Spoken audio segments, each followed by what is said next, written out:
की वजह से सिकंदर को उसकी सगी भतीजी ने गोली मारी थी। फिर भी सिकंदर अपने परिवार के सामने मन्नू की साइड ले रहा था। अब यही सिकंदर जब खाना खाने बैठा तो उसके मुंह से झाग निकलने लगा, हाथ से थाली गिर गई। वो खुद भी नहीं संभल पाया और लुढ़कने लगा। चाचू, चाचू क्या हुआ आपको? उठो। देखते ही देखते सिकंदर की आंखें बंद होने लगी। कोई है? कोई है? इनको उठाओ, एम्बुलेंस बुलाओ। गौरव चम्मच से दाल चावल खाने वाला आदमी था। हाथ से दाल चावल खाने में उसका कोई एक्सपीरियंस नहीं था, इसलिए जितनी देर में सिकंदर ने लगभग आधी प्लेट दाल भात साफ कर दिए थे, उतनी देर में गौरव ने बस 2 गस्से चावल खाए थे। सिकंदर को लुढ़कता देख वो अंदर तक कांप गया। गीले बदन पर जल्दी से शर्ट पहनता हुआ मन्नू वहां दौड़ कर आया। क्या हुआ? चिल्लाई क्यों? ये इनको क्या हुआ? गौरव सिकंदर को सीधा बिठाने की कोशिश कर रहा था। शिवानी भी उसकी मदद कर रही थी, पर सिकंदर होश में हो या बेहोशी में, उसको संभालना इतना आसान नहीं था। तुरंत मनु ने हाथ का सहारा दिया और सीधा बिठाया। सिकंदर की आंखें बंद हो रही थी। मनु ने अपनी उंगली उसकी नाक के पास की। सांस चल रही है, जिंदा है। शिवानी, अपने घर वालों को बोलकर गाड़ी मंगवा जल्दी। गाड़ी का नाम लेते ही गौरव ने मनु की तरफ देखा। मनु ने दोनों आंखें बंद करके चुप रहने का इशारा किया। इससे पहले कि शिवानी बाहर जाती, बड़ी बुआ, छोटी बुआ, फूफा, शिवानी के मम्मी पापा और विकास सब वहां इकट्ठे हो गए। अरे क्या हो गया? क्या हो गया? क्या हो गया? क्या हो गया? अरे क्या हो गया? क्या हो गया? क्या हो गया? चाचू के साथ जहर खुरानी हुई है, जल्दी हॉस्पिटल ले जाना होगा, वरना इनका बचना मुश्किल हो जाएगा। आपको फिक्र करने की जरूरत नहीं है, हम देख लेंगे। विकास, गाड़ी ले आओ बेटा। विकास अलग ही बहस करने के मूड में था। गाड़ी तो हम ले आएंगे अंकल जी, पर पहले इन विदेशी लोगों को बाहर करना पड़ेगा। ससुरे यही दिए होंगे चाचू को जहर। विकास ने चप्पल उतार ली। क्या? विदेशी? सर, इसने विदेशी बोला हमें। अरे मेरे पास तो पासपोर्ट भी नहीं है सर जी, मैं कहाँ? मन्नू ने मुंह पे उंगली रख के गौरव को चुप रहने के लिए कहा। तब तक विकास हाथ में चप्पल लिए मन्नू के पास आ गया। इज्जत से दफा हो जाओ, वरना घसीट घसीट के मारेंगे, और इतना मारेंगे कि दिल्ली की सरकार भी तुम्हारी लाश नहीं ढूंढ पाएगी। ए विकास, अपने हद में रहो। ये सब बहस बाद में हो जाएगी विकास, पहले इनको हॉस्पिटल लेकर चलो जल्दी। तुम्हारे चच्चा थोड़ी हैं जो तुम इतनी फिक्र कर रहे हो, हम देख लेंगे उनको।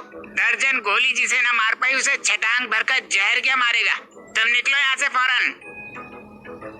इतनी कन्वर्सेशन में पहली बार फूफा बोले। अरे ऐसा ना जाने दो, कहा पता यही दोनों छोकरा लोग जहर दिए हों। गौरव और शिवानी सिकंदर की पीठ सहला रहे थे। मनु सिकंदर के पास गया और उसकी कमर में हाथ डालने लगा, फिर घूमा और विकास के सामने बिल्कुल खड़ा हो गया। विकास उसके कंधे तक आ रहा था। आप भोसड़ी के, तुम ही तो नहीं दिए जहर। क्या बेवकूफ हो तुम? अगर मन्नू जहर देते तो बचाने के लिए कहते। तुम्हें बीच में बोलने को कौन बोला? अब की जुबान चली ना तो तुम्हारे लप्पू झन्ना के सामने कान पे रसीद कर देंगे, समझी? मन्नू का पेशेंस खत्म हो गया। उसने विकास के कान पर एक थप्पड़ जड़ दिया। जब तक कोई बीच बचाव करने आता, तब तक मनु ने सीधे हाथ के 4 थप्पड़ और मार दिए। भोसड़ी के तब से भौंक रहा हूँ, तुझे गंदी नाली का सूअर समझ के मुंह नहीं लगा रहे हैं तो तू सर पे चढ़ने आ रहा है। हाथ नहीं लगाना लड़के को, बता रहे हैं। मन्नू को ऐसा लगा कि जैसे ये सब टीम अप करके उसे डराने वाले हों। मन्नू ने झट से वो गन निकाल ली जो उसे सिकंदर की कमर पर लगी मिली थी। चुप बिल्कुल, कोई ना बोले बीच में, किनारे हटो सब। सब धीरे धीरे कमरे के दरवाजे से हटने लगे। ये पसंद किया तुमने अपने लिए? ये तुम्हारे बाप पर ही बंदूक तान रहा है। सॉरी टू से पापा जी, पर मैं आप पर नहीं, आपकी लेजीनेस पर गन पॉइंट कर रहा हूँ। आप इस चूतिए की बातों को अपने भाई की लाइफ से ज्यादा इंपॉर्टेंस दे रहे हैं। वाह। जब सब किनारे होने लगे तब मनु ने गौरव को जाने का इशारा किया, जो गौरव पहली बार में समझ ही न पाया। उसने आईब्रोज उठा दी। मनु ने गन वाले हाथ को ऐसे हिलाया जैसे वो स्टीयरिंग घुमा रहा हो। तब गौरव समझा और तुरंत बाहर भाग गया। जहर देने वाला बहुत चालू है। उसे पता है कि हम पुलिस कंप्लेंट नहीं कर सकते, क्योंकि पुलिस की नजर में तो ये आदमी जिंदा ही नहीं है। इतना चाचा चौधरी कौन है इस घर में? तुमको क्या लगा कि तुम ये नकली बंदूक दिखा के डरा लोगे हमें? हम नहीं डरते तुम्हारी इस 2 कौड़ी की। मन्नू ने दूसरे खाली हाथ से विकास का मुंह पकड़ लिया और गन उसकी ठुड्डी पे लगा दी। फर्स्ट ऑफ ऑल, ये मेरी नहीं तेरे चाचू की गन है, और दूसरी बात, ये नकली नहीं है।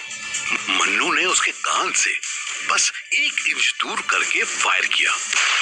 गोली की आवाज होते ही सब चिल्लाने लगे। मन्नू मुस्कुराया। विकास के कान में सीटियां बजने लगी। तभी बाहर से कार हॉर्न की आवाज आई। मन्नू ने गन शिवानी को पकड़ा दी और खुद सिकंदर को उठाने की कोशिश करने लगा। उठ जाओ चाचू।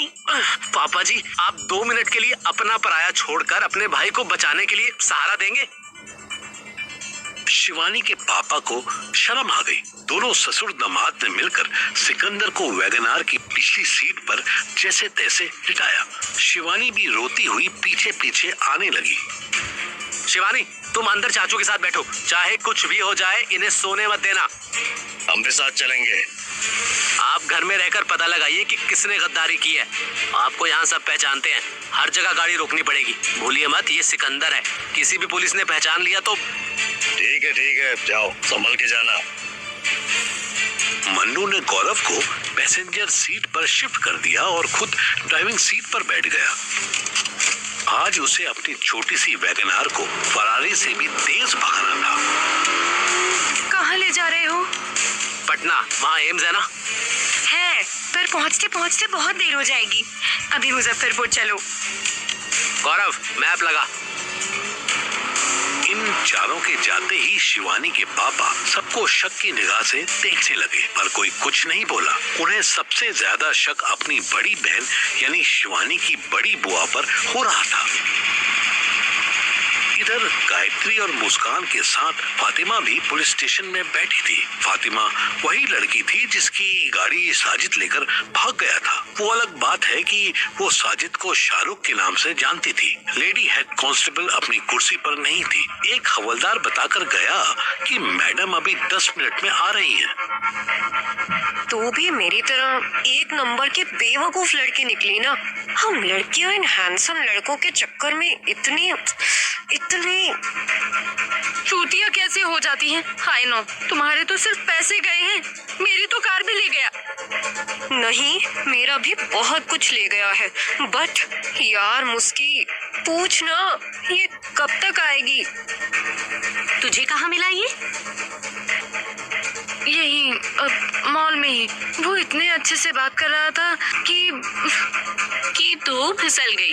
एक कॉमन चीज नोट की तूने डार्लिंग? मुस्कान गायत्री से बोली। गायत्री आईब्रोज उठाकर पूछने लगी। ये साला 1 टन के निकली एवरेज लुकिंग लड़कियों को ही टारगेट करता है। मुस्कान के इतने कहते ही दोनों लड़कियां फायर हो गई। ओ शेरलॉक होम्स की चमची, प्लीज कुछ भी मत बोलो। हाँ, मैं क्या आपको एवरेज लुकिंग लगती हूँ? नहीं, पापा की परी लगती है। जब पार्किंग में देखा था तब तेरी ड्रेस देखकर मेरे मन में भी वाव आया था, बट जब पास से देखा तो रियलाइज हुआ कि मकड़ी तो कितना मेकअप पोत कर निकली है। पॉइंट समझ? गायत्री जी, आप अपनी दोस्त को कहिए कि कुछ भी ना बके। क्या यार, तू कुछ भी बक रही है? तू ही तो बोली थी कि मैं बहुत क्यूट हूँ, ब्यूटीफुल हूँ, धनिया हूँ, पुदीना हूँ। मुस्कान ने कोई बकवास नहीं की। 5 बजे वो विक्टिम भी आ जाएगी जिसे विटनेस बना लिया था इन्होंने। अगर उसने भी ये फोटो पहचान ली तो फिर समझो कि वो कुछ ही घंटों में पकड़ा जाएगा। ये लोग बहस कर ही रहे थे कि लेडी हेड कांस्टेबल आ गई। पता नहीं किस बेवकूफ ने पुलिस स्टेशन के आगे ये कार खड़ी की हुई है। अभी 2 मिनट में टो वैन ले जाएगी। आप तीनों में से किसी ने बाहर कार पार्क की है क्या? इससे पहले कि कोई जवाब देता, फातिमा रो पड़ी। मैम, कार ही तो ले गया मेरी कार ले गया वो। कौन ले गया? वही मैम जो मेरे कपड़े ले गया था। फातिमा ने हैरानी से गायत्री की तरफ देखा। मुस्कान ने झट से कार में बैठे साजिद का फोटो दिखा दिया। ये है मैम, ये लड़की फातिमा है। इसको ये चोटा मॉल में मिला और अपना नाम शाहरुख बताया। शाहरुख बताया ना? यस मैम, शाहरुख बताया। और ये लड़का आपकी कार ले गया? यस मैम, मेरी कार में मेरे सारे शॉपिंग बैग्स भी थे। आप रोना बंद कीजिए। ए शांति, इसको पानी मार। मेरा मतलब इनको पानी पिलाओ। आप चुप हो जाओ। आपकी शॉपिंग बैग्स को कुछ नहीं होगा। ये आप ही की कार है जो पुलिस स्टेशन के बाहर खड़ी है? फातिमा चौंक उठी। उसने कोई बहस न की और सीधे बाहर की तरफ दौड़ गई। गायत्री और मुस्कान भी क्यूरियोसिटी शांत करने के लिए बाहर आए। फातिमा की कार के इग्निशन में चाबी लगी थी। कार डोर खुला था। अंदर सारा सामान, सारे पैकेट्स सब वैसे ही रखे थे जैसे फातिमा ने छोड़े थे। फातिमा के आंसू अब स्माइल बन चुके थे। Thank you, thank you, thank you. आप दोनों का बहुत बहुत थैंक यू। अल्लाह आपको कामयाबी दे। दुआ के लिए थैंक यू, पर अल्लाह तभी कामयाबी देंगे जब तो अपनी स्टेटमेंट देगी। चल अंदर। सॉरी बहन, वो गया सो गया। मुझे मेरी कार वापस मिल गई। मैं इसी में खुश हूँ। मेरे हस्बैंड को पता चल जाता कि मैंने कार खो दी तो बवाल हो जाता। मैं चलती हूँ। हाँ। मुस्कान और गायत्री इसी शौक से नहीं बाहर निकल पा रहे थे कि ये इतनी सी लड़की डॉल जैसी सजी हुई फिसल गई थी। फातिमा के जाते ही गायत्री और मुस्कान एक बार फिर एमलेस हो गए। चल आजा, 5 बजे वाली का वेट कर लेते हैं। नहीं, वो भी किसी काम नहीं आएगी। बल्कि जितनी देर में हम उसका वेट करेंगे उतनी देर में वो रिकी बहल फिर किसी और स्टेट में घुस जाएगा। अब ये रिकी बहल कौन है? अबे यार, वो गाना नहीं था, क्या करूं वो लेडीज मैं हूँ आदत से मजबूर? वो रिकी बहल जिसमें रणवीर सिंह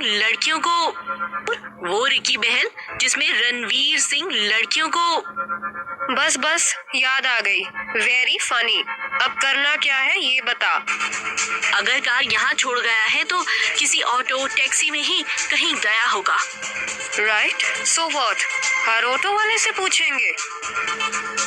मुस्कान जब तक जवाब देती तब तक पुलिस स्टेशन के अंदर से एक हवलदार दौड़ता हुआ आया और बोला, हेड साहिबा ने आप दोनों को अंदर बुलाया है।